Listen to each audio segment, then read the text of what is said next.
दोस्तों, आज की क्लास में हम संगीत से संबंधित वन लाइनर प्रश्न लेकर आए हैं। तो हम चलते हैं प्रश्न की ओर। प्रश्न है कि औडो संपूर्ण जाति का कौन सा राग है। औडो संपूर्ण जाति का राग कौन सा है? तो औडो संपूर्ण जाति का राग जो है वो असावरी राग है। कौन सा है?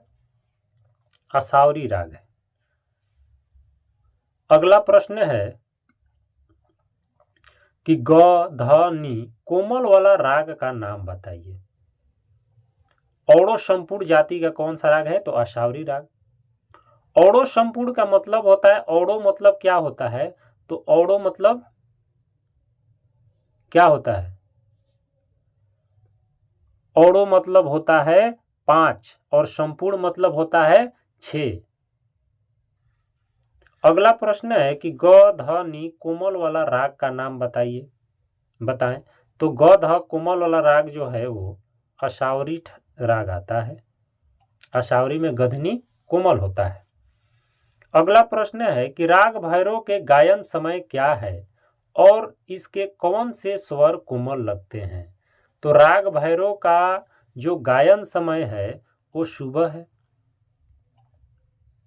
और इसमें कौन से कोमल स्वर लगते हैं भैरव में? तो भैरव में कोमल स्वर लगते हैं रे ध कोमल स्वर लगते हैं। कौन सा लगते हैं? तो रे ध कोमल स्वर लगते हैं। अगला प्रश्न है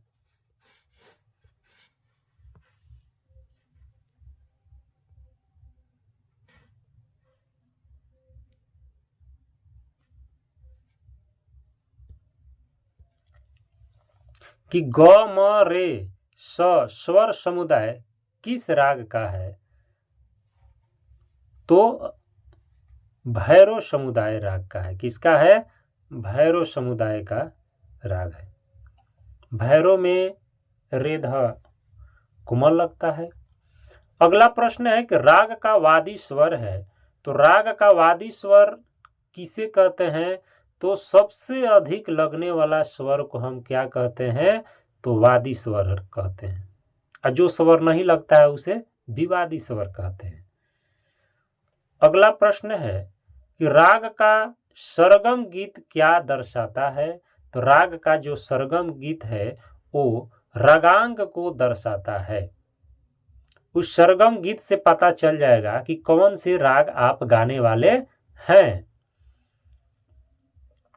अगला प्रश्न है कि रागों की पहचान किसके द्वारा होती है?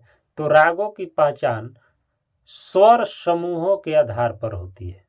किसके आधार पर होती है? स्वर समूहों के आधार पर होती है। अगला प्रश्न है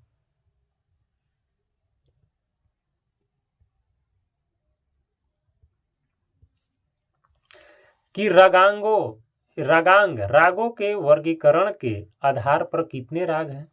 रागांग रागों के वर्गीकरण के आधार पर कितने राग हैं? तो कितने राग हैं? तो 30 राग हैं।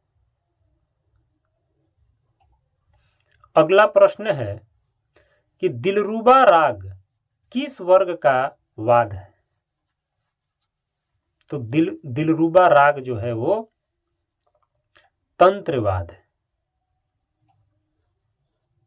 दिलरुबा क्या है? ये राग हो गया। दिलरुबा किस वर्ग का वाद होगा? ये राग नहीं होगा। ये राग नहीं होगा। अगला प्रश्न है कि झुका हुआ तार वाला वाद किसे कहा जाता है? तो झुका वाला जो तार वाला वाद है उसे हम क्या कहते हैं? तो दिलरुबा कहते हैं। तंत्रवाद का मतलब होता है तार वाला, और वायुवाद का मतलब होता है वायु वाला, और औनद का मतलब होता है चमड़ा वाला, और घन का मतलब होता है धातु वाला। अगला प्रश्न है कि अल्लाह रखा खां किनके पिता थे? तो अल्लाह रखा खां जो थे, अभी हाल ही में उनका मृत्यु हुआ, जाकिर हुसैन के पिता थे। कौन? अल्लाह रखा खां। अगला प्रश्न है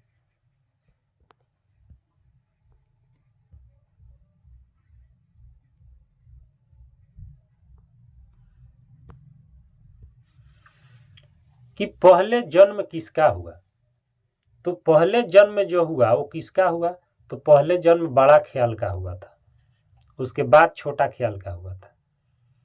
अगला प्रश्न है कि ताल दीपचंदी प्रायः किसके साथ बजाई जाती है, किसके साथ बजाई जाती है, तो ठुमरी के साथ। और ठुमरी जो है बनारस की एक गायिका है गिरजा देवी, जो ठुमरी गाती थी।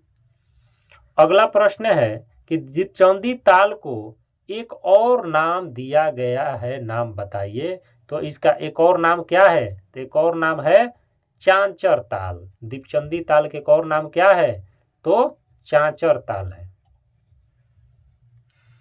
अगला प्रश्न है आज का लास्ट प्रश्न क्लास का कि भारतखंड विश्वविद्यालय कहाँ स्थित है। तो भारतखंड विश्वविद्यालय जो है वो लखनऊ में है।